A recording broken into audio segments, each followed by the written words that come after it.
భగవద్గీతే భవద్వేషిణి. ప్రియ భగవద్బంధువులారా,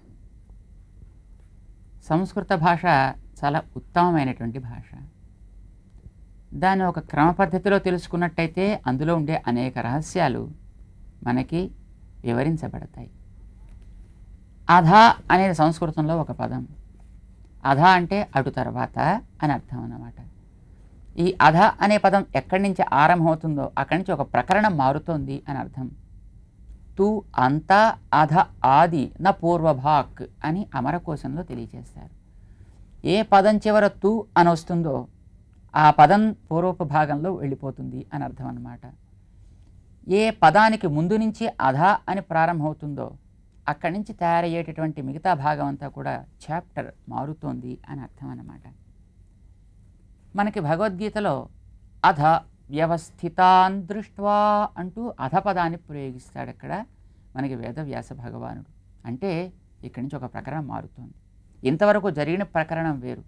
ఏం జరిగింది ఇంతవరకును? ధృతరాష్ట్రుడికి మొట్టమొదటి దుఃఖం కలిగింది. సంజయుడిని తాను అడిగాడు, ఆశ్రయించాడు సంజయుడిని, ఏం జరిగింది అక్కడ చెప్పమని. సంజయుడు దానికి వివరణ ఇస్తున్నాడు. దాన్ని ఆయన వింటున్నాడు. తద్వారా అతనికి దుఃఖం తొలగడమో అది మళ్ళీ అలాగే నడవడమో సాగాలి. అది సాగుతుంది. అయిన వెంటనే దుర్యోధనుడికి శోకం కలిగింది. దుర్యోధనుడికి విషాదం ఏర్పడ్డది. విషాదం కలిగినప్పుడు దాన్ని తొలగించుకోవడం కోసం ఒక పెద్దని ఆశ్రయించాలి, గురువుని దగ్గరికి వెళ్ళాలి. కనుక ఆయన కూడా తన గురువు అయినటువంటి ద్రోణాచార్యుల వారి దగ్గరికి వెళ్ళాడు. వారి దగ్గర తనకుండేటువంటి దుఃఖాన్నంతటినీ కూడా వెళ్ళబుచ్చాడు. అయితే గురువుగారు చెప్పే మాట వినడానికి తనకి ఇష్టం లేకపోయింది. అక్కడి నుంచి వెంటనే వెనుతిరిగి వెళ్ళిపోయాడు. ఈ సన్నివేశాన్ని మనకు చూపిస్తున్నాడు సంజయుడు. అంటే ఇంతవరకును మనకి దుర్యోధనుడి యొక్క విషాదాన్ని గురించినటువంటి వివరణ అంతా సాగుతోందన్నమాట. ఆ విషాదం ఇంకా సాగుతోందని మనకి తెలియచెప్పడం కోసమనే దుర్యోధనుడి యొక్క మాటలు పూర్తిగానే శంఖనాదాల్ని మనకి వినిపింపచేశాడు. అటు కౌరవులు శంఖాలు ఊదారు, ఇటు పాండవులు క్రమబద్ధంగా శంఖాలు ఊదారు. ఆ శంఖాలు ఊదడం పూర్తయింది అన్నమాట. ఇక పైన ఏం జరగాలి అంటే శంఖాలు పూరిస్తే ఇక బాణాలు వేసుకోవడం ప్రారంభించాలి. వేసుకోవడానికి అంతా సిద్ధంగానే ఉన్నారు. కానీ ఇంతలో ఏదో జరిగిందంటాడు అక్కడ. ఏం జరిగింది అంటే అర్జునుడికి ఒక రకమైనటువంటి కోరిక కలిగింది మనస్సులో. నిజానికి అర్జునుడు గొప్ప వీరుడు, మంచి యోధుడు. అతడికి తన పక్షంలో ఉన్న వాళ్ళెవరు, పరపక్షంలో ఉండేటువంటి వాళ్ళెవరు, ఎవరెవరు ఎక్కడెక్కడ ఉన్నారు అనే విషయం చాలా బాగా తెలుసుని యుద్ధారంభానికి ముందే. అయినప్పటికీ కూడా అతడిలో ఒక రకమైనటువంటి కోరిక కలిగింది అన్నమాట. ఎందుకు కలిగిందో తర్వాత తెలుసుకుందాం. ఏం కోరిక కలిగిందిట అంటే దానికి సంజయుడు వివరిస్తున్నాడు ధృతరాష్ట్రుడితో.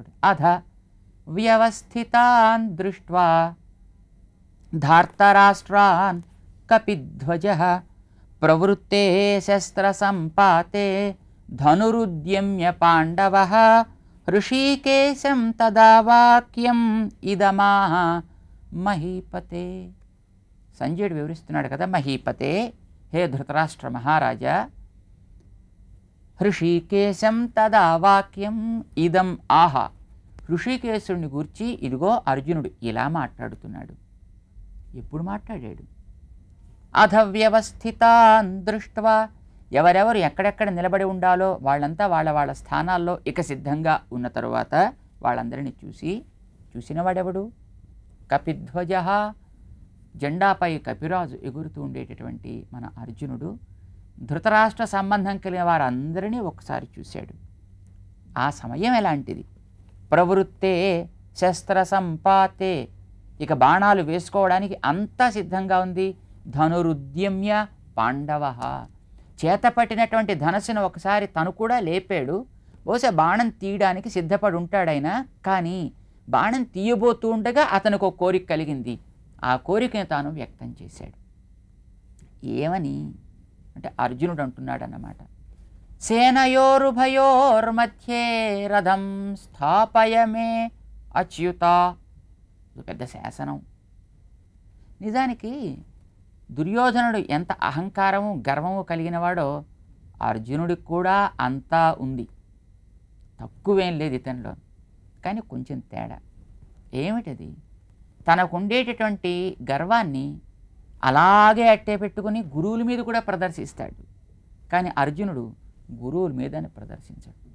తనకుండే గర్వంతో అన్నీ తెలుసుననుకుంటాడు దుర్యోధనుడు. అయ్యో తను ఎవరైనా చెబితే విందాం అనేటటువంటి జ్ఞానం ఉంది అర్జునుడికి.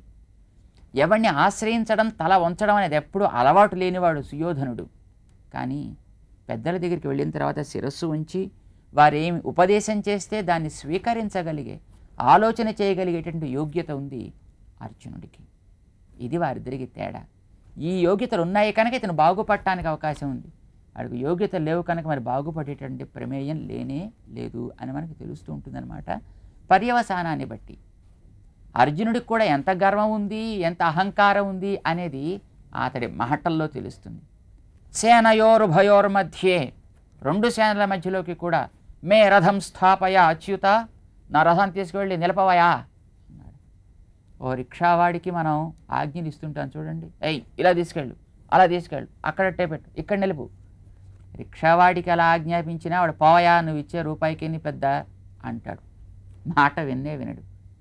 కానీ ఓ అర్జునుడు, ఓ అల్పుడైనటువంటి జీవుడు, సర్వజగన్నియంతైనటువంటి పరమాత్మ తన ముందు కూర్చున్నాడు సారథిగా అని తెలిసి కూడా అతడికి తను ఆజ్ఞాపిస్తున్నాడు అన్నమాట. ఇది మనలో ఉండేటటువంటి అజ్ఞానం అంటాం, మనలో ఉండేటువంటి అహంభావము అంటాం. మనం ఉండేది ఒక ఊరిలో, ఒక చిన్ని గదిలో, ఒక చిన్ని ప్రాంతంలో. ఇలాంటివి కొన్ని కలిపితే ఒక ఊరు, కొన్ని ఊళ్ళు ఒక జిల్లా, కొన్ని జిల్లాలు ఒక రాష్ట్రం, కొన్ని రాష్ట్రాలు ఒక దేశం, కొన్ని దేశాలు కలిపితే ఈ భూమి ఏర్పడి ఉంది. ఇలాంటి గోడములు అనేక కలిస్తే ఒక సౌర కుటుంబం అయింది, కొన్ని కుటుంబాలు ఒక గెలాక్సీ. ఇలాంటివి ఎన్నున్నాయో తెలియదు, అన్నీ కలిపితే ఒక అండం అంటారు. అలాంటి అండములు అనంత కోటి. ఇన్నింటిని కూడా కేవలం తన సంకల్ప మాత్రంతో నియమించేవాడు పరమాత్మ అంటేను. మనలాగా ఏదైనా ఓ పని చేయాలంటే చేతులు కాళ్ళు బాగా కుస్తీ పట్టి ఎక్సర్సైజ్ చేసి తన శ్రమ పడాల్సిన అవసరం ఏమీ లేనివాడు పరమాత్మ అంటే. ఇంత విశ్వాన్ని సృజించడం కేవల సంకల్ప మాత్రంతో చేశాడంట. తదైక్షత బహుశ్యాం ప్రజాయేతి ఉపనిషత్ చెప్తోంది. తదైక్షత, అతడు సంకల్పించెను అంతే. సంకల్ప మాత్రంతో ఇంత ప్రపంచాన్ని చేయగలిగినటువంటి వ్యక్తి.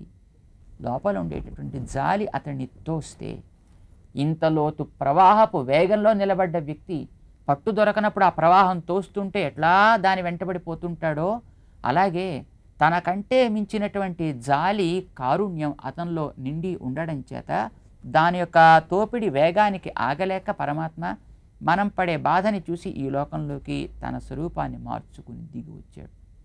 జగదుపకృతి మర్త్య అంటారు మన భగవద్ రామానుజులు ఆయన గురించి చెబుతూ.